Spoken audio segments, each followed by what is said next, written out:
A'udzubillahi minasyaitonirrajim. Bismillahirrahmanirrahim. Assalamualaikum warahmatullahi wabarakatuh. Asyhadu an la ilaha illallah, asyhadu anna Muhammadar Rasulullah. Allahumma sholli ala sayyidina Muhammad wa ala ali sayyidina Muhammad. Alhamdulillah, kita ketemu lagi. Semoga sehat semua dan kita lanjutkan kajian-kajian kita seperti bagaimana waktu-waktu yang lalu. Kopi naik apa kopi afternoon nih Kak Arwah.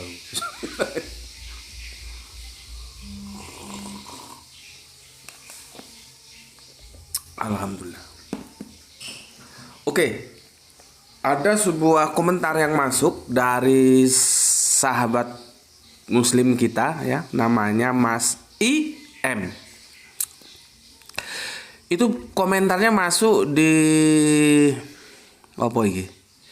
Di video kajian ketika Islam berbicara tentang Injil ya.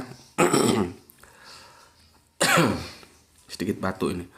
Ada di huruf I ya, namanya kalau disingkat Mas IM. Begini. Assalamualaikum Tuan Guru Gus Beti Hafizahullahu Ta'ala. Kok keren banget. Kok keren banget ya. Semoga Gus Beti dan keluarga selalu dalam rahmat dan kasih sayang dari Allah. Amin amin amin rabbal alamin ya. Aku jawab dulu. Waalaikumsalam warahmatullahi wabarakatuh. Semoga kebaikan doanya juga tercurahkan kepada yang mendoakan. Oke, bentar. Oh, hilang lagi dia. Mana ini tadi? Ini ketemu lagi.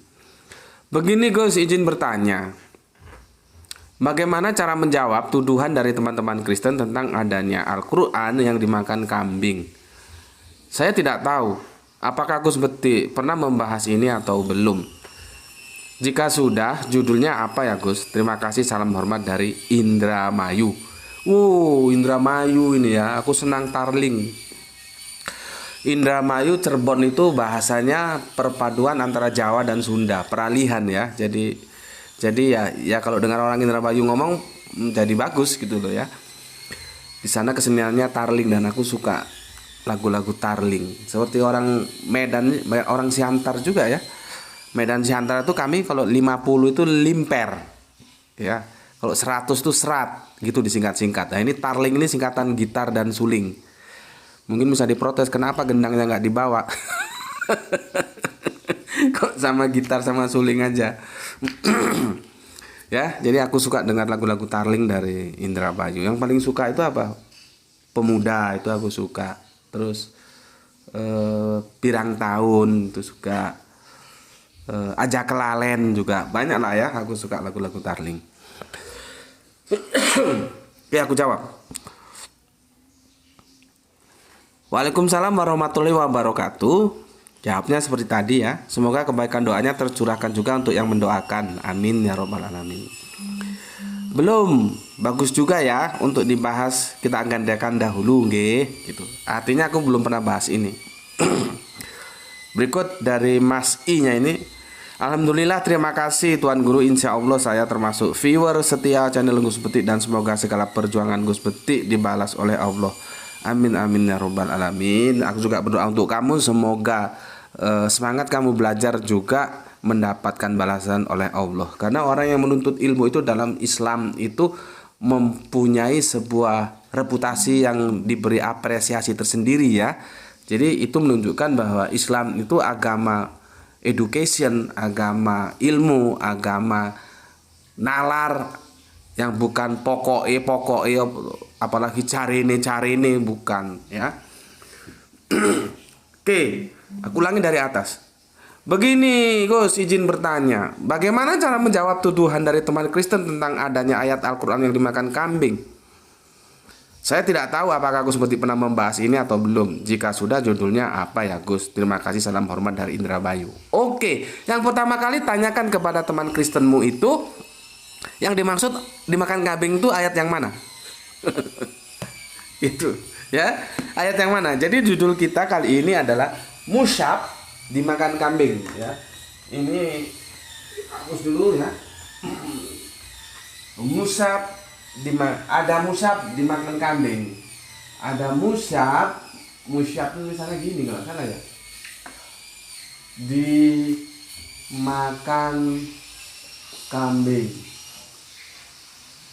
Ya. Ini judul kajian kita, ada musab dimakan kambing. Oke, coba tanyakan dulu kepada teman Kristenmu itu, yang dia maksud yang dimakan kambing itu ayat yang mana, suratnya apa, dia tahu nggak? Ya, supaya cara menjelaskannya gampang. Kalau hanya ngomong yang dimakan kambing, iya yang dimakan kambing yang mana, gitu loh, ya kan harus jelas gitu. Kalau dia bilang ada yang dimakan kambing, oh ya, yang mana? Terus yang dimakan kambing itu bunyinya gimana? Seharusnya gimana? Kan begitu, ya. Yang pertama. Tapi dengan pertanyaan yang pertama ini juga sangat menyulitkan dia, ya, karena dia tidak akan pernah tahu sebetulnya yang dimakan kambing itu ayat yang mana dan ceritanya gimana. Kalaupun dia tahu itu, ya mungkin dia bertanya. Tapi kalau dia tahu dan dia mengerti juga mustalah hadis, dia nggak akan tanya, gitu loh ya. Jadi yang pertama, mungkin dia tidak tahu, ya maka dia bertanya. Atau mungkin dia tahu cerita itu, tapi dia tidak tahu mustalah hadis, maka dia tanya. Tetapi kalau dia tahu cerita itu dan dia tahu ilmu mustalah hadis, ya, maka dia tidak akan tanya, ya. Jadi memang ini sering dipakai untuk bertanya, yang tujuan pertanyaannya untuk apa kita juga tidak tahu, ya. Cuman ya kalau kita mau jelaskan saja. Kalau nggak mau jelaskan ya sudah, ya, nggak ada masalah. Karena nggak berpengaruh sama sekali sih, ya. Poin apa yang mau diambil dari sini juga kita tidak tahu, ya. Oke. Sekarang aku jelaskan begini. Sejauh apa berita tentang adanya musab? Ini kan musabnya siapa ini? Ya, musabnya siapa? Kalau kita lihat cerita-cerita, ini musab yang dimiliki oleh Ibunda Aisyah, ya. Aduh. Oh, dia sodok nih. Sebentar, saya ini kena pilek. Udah, nggak usah ada kok. Aduh. Air putih panas kalau ada. Oke, ya. Ini cerita tentang musab yang dimiliki oleh Ibunda Aisyah. Oke, pertanyaan pertama, sejauh apa cerita tentang musab Ibunda Aisyah dimakan kambing itu benar? Nah, itu dulu. Kan ini bukan bukan sesuatu yang ucuk-ucuk gitu, ada berita gitu, ya. Pasti ada prosesnya. Siapa yang memberitakan, beritanya bagaimana, peristiwanya itu terjadi dengan alur cerita yang seperti apa, kan harus clear gitu, ya. Makanya sesuatu yang tentang berita harus kita lihat dulu sejauh apa berita itu benar, informasi itu benar terjadi gitu loh. Karena bisa bisa saja itu sebetulnya tidak terjadi gitu, ya. Tapi aku tidak mengatakan bahwa peristiwa itu tidak terjadi loh, ya. Aku belum mengambil kesimpulan. Bismillahirrahmanirrahim.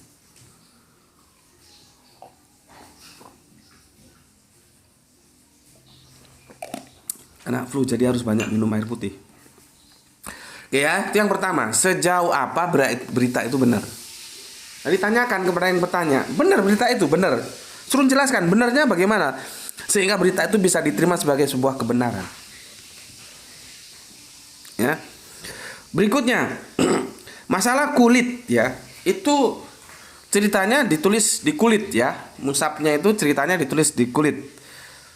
Kulitnya sudah kering, ya. Kalau menurut cerita itu di kulit apa kita nggak tahu, cuman ceritanya terpotong di kulit gitu aja, nggak dijelaskan kulit kambing kayak kulit onta kayak kulit ini, nggak, kita nggak pernah tahu. Terus kita lakukan analisa sejauh mana kambing mau makan kulit, ya. Sejauh mana kambing itu mau makan kulit. Sejauh yang aku tahu dan aku tanya informasi, aku kan belum pernah naik haji nih, ya. Nanti kalau ada rezeki dari langit naik haji aku. Umroh sama keluarga ya. Umroh naik haji ya.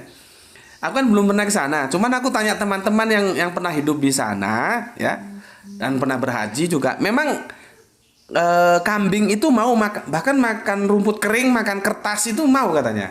Ya aku nggak tahu ya. Cuman katanya mau makan seperti rumput yang sudah kering, kertas gitu ya.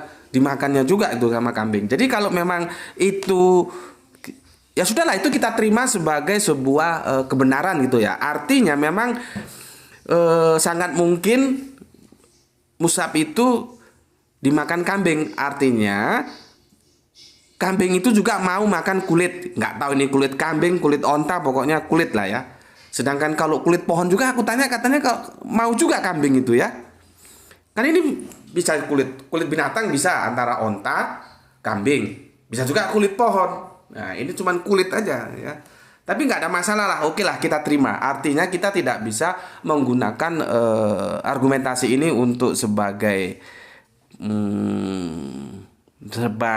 alasan untuk menyanggah, nggak bisa ya. Karena apa? Karena kulit, kecuali kalau batu. Nah, nanti kita cari, ditulis di batu ya. Kita cari berita, mau nggak kambing itu makan batu gitu ya. Karena ini kulit, berarti kita lalui, artinya oke deh, kita terima kemungkinan bahwa kambing mau makan kulit. Itu kedua. Ketiga, surat yang mana? Ya, ini kan Al-Quran. Nih ya. Ini kan Al-Quran ini 6.236 ayat. Ya. Ini 6.236 ayat, bukan 6.666 ayat. Kalau masih ada yang ngotot ya di paperku ini masih ngotot dengan alasan apapun ngomong 6.666 ayat, pergi kau, nggak usah ngaji ke sini. Ya. Aku nggak suka orang yang nggak menggunakan logika nalar ya. Orang ini dihitung pakai kalkulator bisa kok mau dibantah. Berarti aku gagal mendidik kamu. Mending kamu pergi sana, nggak usah ngaji di sini. Ya, apapun alasannya pergi. Nggak usah ngaji di sini. Cari tempat lain, guru lain sana. Ya. Jadi di sini pengembangan rasional. Kemarin ada yang bantah dan bantahnya itu seperti bantahan comberan aja. Karena ini bisa dihitung dan pakai kalkulator gampang. Nyatanya memang 6.236. Kok masih ngotot mau bilang 6.666? Sisanya itu kemana? Bisa kamu mempertanggungjawabkan? Kalau lah salah penomoran atau ada yang begini atau begitu, tapi apakah sampai segitu banyak? Surat Al-Baqarah aja kalah jumlahnya. Ada sisi 500-an ayat itu. Dari 6.666 dikurangin 6.236. Berapa ayat itu? Kalau Al-Baqarah itu kan sekitar 200-an. Jadi kasih tahu bandelnya minta ampun gitu. Pergi. Kalau masih ngotot Al-Quran itu 6.666 ayat, pergi. Karena apa? Aku merasa gagal mendidik kalian menjadi orang-orang rasional. Daripada aku gagal, mending kau yang pergi. Ya. Oke, aku jelaskan lagi. Ini Al-Quran itu, ini ya, mau jelaskan apa tadi aku jadi lupa. Ya. Sebentar. Nah ini kan 6.236 ayat. Ya, terdiri dari 114 surat. Nah, terus yang hilang itu yang mana? Dulu. Yang hilang itu yang mana? Seharusnya bunyinya gimana? Itu kan harus clear. Ya, harus clear. Kalau itu ndak clear, ya sulit. Semua hanya berdasarkan cerita-cerita yang tadi itu. Sejauh apa cerita itu benar sehingga bisa dipertanggungjawabkan sebagai kebenaran bahwa ada musab dimakan kambing gitu loh. Kan sebetulnya kan begini sih ya. Kok yo aneh men loh. Musab apakah mungkin, ini kita pakai logika nalar aja. Apakah mungkin Ibunda Aisyah itu meletakkan musab yang itu Al-Quran, yang beliau istrinya Kanjeng Nabi Rasulullah yang agung itu, terus meletakkan sembarangan sehingga bisa dijangkau dengan kambing itu loh. Jadi nggak usah terlalu tinggi-tinggi dulu. Ke situ aja loh. Kira-kira mungkin nggak ditaruh sembarangan sehingga kambing kok yang dilala, kambing kok yang masuk ke rumah gitu. kan itu kan Sebetulnya kalau kita cerdas sedikit lah dalam menganalisa ya, itu aja kan sudah nampak ini cerita seperti apa sih betulnya ya. Seperti kamu dapat kamu nggak tahu kamu pacaran atau kamu masih pacaran lah. Seperti anakku ini sudah mau SMA mulai balik. Dapat surat dari pacarnya, itu kira-kira disimpan baik atau ditaruh sembarangan? Itu aja logika dasar berpikirnya, nggak usah macem-macem. Ya, ini surat dari pacarnya, ditaruh sembarangan, taruh di luar-luar gitu, terus bisa dimakan kambing gitu, atau disimpan baik-baik dalam tas, dalam apa gitu, atau gimana? Kan mesti disimpan baik-baik karena itu dari kekasihnya, dari pacarnya. Nggak mungkin ditaruh sembarangan. Itu surat dari pacar. Apalagi ini surat dari Allah lewat Kanjeng Nabi, itu ditaruh sembarangan entah di atas meja. Terus ada kambing makan. Itu kamu percaya? Ya, gitu kamu percaya? Gila. Oke, aku tidak akan mengambil kesimpulan tentang itu. Kita mengalir saja dulu. Terserah bagaimana kerangka berpikir Bu, nanti bebas-bebas aja lah ya. Habis deh air putihnya, kasih panas sedikit ya. Oke, sekarang begini ya. Itu ada tiga kelompok kisah ya. Jadi pertama begini, peristiwanya aja ya. Peristiwanya itu tidak sama. Yang pertama itu diceritakan Kanjeng Nabi sedang sakit. Ibunda Aisyah sibuk merawat Kanjeng Nabi, sehingga ya namanya orang sibuk merawat Kanjeng Nabi, kekasihnya, suami tercinta Rasulullah ya. Jadi hal yang lain sampai teledor gitu, kambing masuk makan itu Mus'ab. Itu satu cerita itu begitu. Tapi ternyata nggak cukup, itu ada cerita lain ya. Cerita lain, Ibunda Aisyah sedang membuat roti ya. Ya, orang Arab kan makanannya roti, sama seperti orang Israel ya. Kalau orang Jawa itu getuk. Orang Jawa makannya getuk gitu. Bismillahirrahmanirrahim. Kalau orang Arab, orang Israel itu makanannya roti ya. Jadi Ibunda Aisyah itu sedang bikin roti. Tentunya didampingi oleh pembantunya yang nama Bariroh ya. Barirotun, bukan Bahiro loh ya. Bariroh. Itu cewek pembantunya. Terus dalam kegiatan itu Bariroh ada keperluan apa gitu. Terus bilang sama Bunda Aisyah, dia mau keluar sebentar. Terus Bunda Aisyah yang melanjutkan mengawasi bikin roti itu ya. Nggak tahu gimana ceritanya. Ini cerita ya, bener enggaknya kamu nanti nilai sendiri. Bunda Aisyah tertidur atau gimana, kecapean, si kambing masuk makan itu Mus'ab ya. Dua cerita ini aja sudah bertentangan. Ini sudah bertentangan ceritanya. Terus mana yang benar ya? Itu tentang cerita peristiwanya ya. Sekarang tentang bagian ayat mana sebetulnya yang hilang, yang dimakan kambing itu ya. Kita lewati pertama kali lewat sahabat Zuhri ya. Yang disampaikan lewat Imam Malik itu adalah surat Al-Baqarah 238. Tuh pertama ya. Aku kasih tanda sini supaya clear. Pertama ya lewat sahabat Zuhri ya, yang dikompilasi ya. Berikutnya ya ada Imam Malik di sana. Itu surat Al-Baqarah surat 2 ayatnya 238. Yang pertama. Yang kedua lewat Abdullah bin Abi Sopogi. Abdullah bin Abi Bakar. Itu lain lagi, katanya dia yang dimakan kambing itu surat Al-Ahzab 58. Beda lagi kan? Surat Al-Ahzab 58. Ini kalau nggak salah sekitar tentang sholawat ini ya. Nanti coba dicek Al-Ahzab itu ya. Oke, berikutnya yang ketiga ya.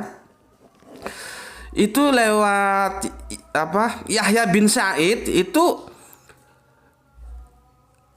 yang hilang itu tidak termasuk di sini. Tidak masuk di sini. Yang hilang, yang dimakan wedhus itu kambing. Ya. Itu yang ketiga, Yahya bin Sa'id. Lewat satu lagi lewat siapa ya? Ibnu Ishaq atau siapa begitu, hampir sama. Jadi nggak ada di sini yang dimakan kambing itu. Jadi ada 4 ya, 4 cerita tentang yang dimakan kambing itu ayat yang mana ya. Yang pertama surat Al-Baqarah 2238 itu lewat berita sahabat Zuhri. Yang kedua lewat Abdullah bin Abi Wakar itu surat Al-Ahzab 58. Yang ketiga lewat Yahya bin Sa'id, tidak ada di sini yang dimakan itu, jadi nggak termasuk di sini. Yang keempat Ibnu Ishaq ini, Muhammad bin Ishaq ini, mungkin Ibnu Ishaq penulis sejarah itu ya atau gimana ya. Ini Ibnu Ishaq karena mengenal nama Arab ini panjang-panjang, jadi agak ribet juga ya. Itu sama, tidak termasuk di sini. Nah, dari 4 ini, yang Ibnu Ishaq sama yang Yahya bin Sa'id kita anggap sama lah ya, tidak tertulis di sini gitu ya. Berarti ada 3 informasi. Yang satu surat 2238, yang satu Al-Ahzab 58, yang 2, yang 3 dan 4 berarti dua suara sama-sama mengatakan tidak termaktub di sini. Pertanyaannya, yang benar yang mana? Yang benar yang mana terus? Ya, sudah tadi bermasalah yang katanya Ibunda Aisyah merawat Kanjeng Nabi yang sedang sakit. Yang satu lagi katanya sedang bikin roti karena teledor ya, karena pembantunya Bahiro ada keperluan keluar ya, sehingga kambing masuk. Soal kambingnya sama, dua-dua cerita kambingnya masuk, kambing kecilnya masuk gitu.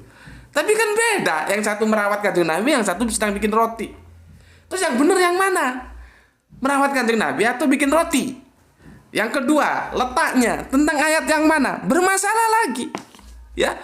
Yang pertama, katanya surat Al-Baqarah 238. Terus ada yang bilang Al-Ahzab 58. Terus ada yang bilang, oh tidak ada di sini yang dimakan kambing itu. Terus yang benar yang mana? Ya. Dengan kondisi yang seperti itu, kembali lagi aku katakan ya, yang harus kita jawab, sejauh apa informasi itu benar? Karena ini tabrakan semua. Ya, informasinya tabrakan semua tentang apa ini? Ada Musa dimakan kambing ini. Itu tabrakan semua. Ya. Tabrakan semua. Sekarang yang perlu aku sampaikan sama kalian semua, kan aku sudah jelaskan kamu ya. Ketika Kanjeng Nabi mengajarkan Al-Quran kepada para sahabat, itu jangan kamu kira sendiri gitu, enggak. Semua itu diajari dan semua menulis untuk dirinya sendiri tentu ya, untuk dirinya sendiri. Artinya semua punya dokumentasi. Jangan kamu bayangkan yang punya itu hanya Ibunda Aisyah dan dimakan kambing, selesailah riwayat. Enggak begitu, kan teman lain juga nulis. Aku punya mahasiswa 4. Aku bilang, pada hari Sabtu aku manggung jam session sama katakanlah penyanyi jazz ya. Aku dulu mengidolakan siapa ya? Ya nggak usah disebut lah ya, nggak usah disebut. Terus habis jam session nyanyi jazz, kami jalan bersama. Nah, aku itu ceritakan itu kepada 3-4 mahasiswaku, masing-masing mahasiswaku punya cerita itu. Lah kalau hilang satu, yang 3 kan masih punya ceritanya. Masa terus selesai riwayat itu? Oh enggak, Gus Putih nggak pernah nyanyi jazz gitu. Apa begitu? Begitu juga Al-Quran itu diajarkan kepada seluruh sahabat. Kalaulah katakan peristiwa itu benar, oke benar ya. Kalaulah benar, bukankah sahabat-sahabat lain juga punya catatan? Kecuali hanya yang diajarkan orang satu dan itu hilang. Tamat guys. Yang pertama. Yang kedua ya, Kanjeng Nabi itu ketika di akhir kehidupannya itu 3 kali oleh Zaid seperti tes gitu dia. Zaid di tes gitu ya. Dan 2 kali malaikat Jibril turun itu. Nah, kalau tadi yang dites Zaid, sekarang yang dites ya Kanjeng Nabi ya. Karena kan hierarkinya sahabat Kanjeng Nabi malaikat ya. Yang 2 kali itu biasanya malaikatnya turun sekali, ini 2 kali turun menjelang akhir-akhir kehidupan Kanjeng Nabi. Artinya kalau memang ada yang tertinggal, ada yang salah, kan mesti Kanjeng Nabi ngomong. Logikanya kan sederhana banget. Masa Nabi nggak tahu firman yang diturunkan kepada dia? Orang Al-Quran mengatakannya begitu, diajarkan dengan sangat kuat. Gitu loh, ya. Tuh jawaban untuk aku. Dan berikutnya gini aja adalah ya, gini aja. Kita uji materi aja. Aku ajari kalian uji materi ya, daripada kita sibuk ke polemik itu. Uji materi. 1, ada alat yang namanya korespondensi. Tolong catat ini biar pintar kamu. Korespondensi. Yang 2 ada koherensi. Ya. Seperti aku bilang di kajian yang kemarin, orang itu kalau sudah hafal Al-Qur'an, ya, hafal Al-Qur'an, baca bla bla bla bla bla 6236 ayat, khatam. Kan yang kita pahami secara generalistik kan begitu. Padahal tidak begitu.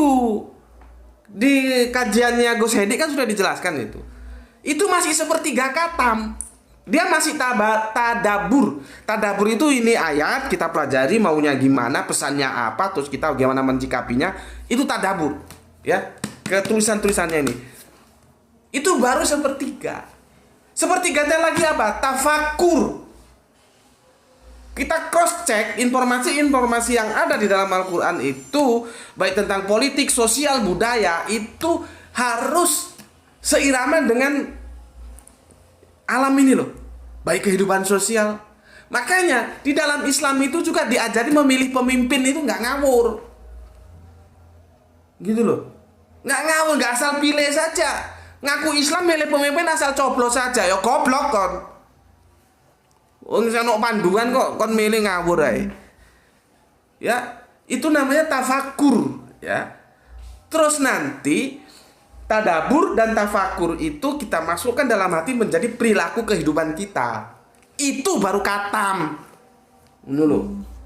Nek soal moco-moco hafal ki ya bagus, aku bilang nggak bagus. Bagus ya, tapi itu jangan dibilang khatam. Nanti sepertiga khatam. Bismillahirrahmanirrahim.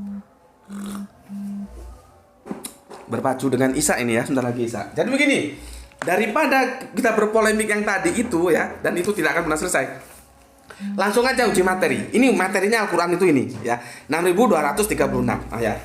Kita pakai uji materi 1, korespondensi. Apa korespondensi itu? Ya, apa yang dinyatakan Al-Quran itu cocokkan dengan fenomena alam. Sama nggak? Ya. Kalau misalkan Al-Quran mengatakan, ya ini kan dari awalnya memang Al-Quran dari Allah itu menciptakan manusia dari tanah. Kan itu zaman Kanjeng Nabi Adam. Tapi setelah Kanjeng Nabi kesini dan era kita tentunya ya dari sperma. Nah, meskipun kalau kita runut ya sperma itu dari tanah, kan dari makanan. Yang kita makan tumbuhan dari tanah kan. Tetap aja sebelum dari tanah. Tapi prosesnya dari sperma. Nah itu cross check dengan ilmu genetika, dengan ilmu kecerdasan, ilmu genetika tentang keturunan, tentang sains kedokteran, itu cocok enggak? Kalau enggak cocok berarti salah. Ini yang namanya korespondensi. Pernyataan yang ada di dalam Al-Quran itu cocokkan dengan fenomena alam. Yang pertama. Yang kedua, sorry. Itu tadi yang aku bilang koherensi ya. Koherensi itu apa, pernyataan dalam Al-Quran itu bersesuaian dengan fenomena alam. Nah sekarang korespondensi itu apa? Pernyataan di dalam ayat-ayat ini itu ada yang bertentangan nggak? Kalau di Bible kan yang bertentangan seabrek-abrek. Yang satu bilang 7.000, satu bilang 700. Satu bilang 2 babi, satu bilang 1 babi. Gimana itu? Ya. Nah, kalau di sini ada nggak bertentangan?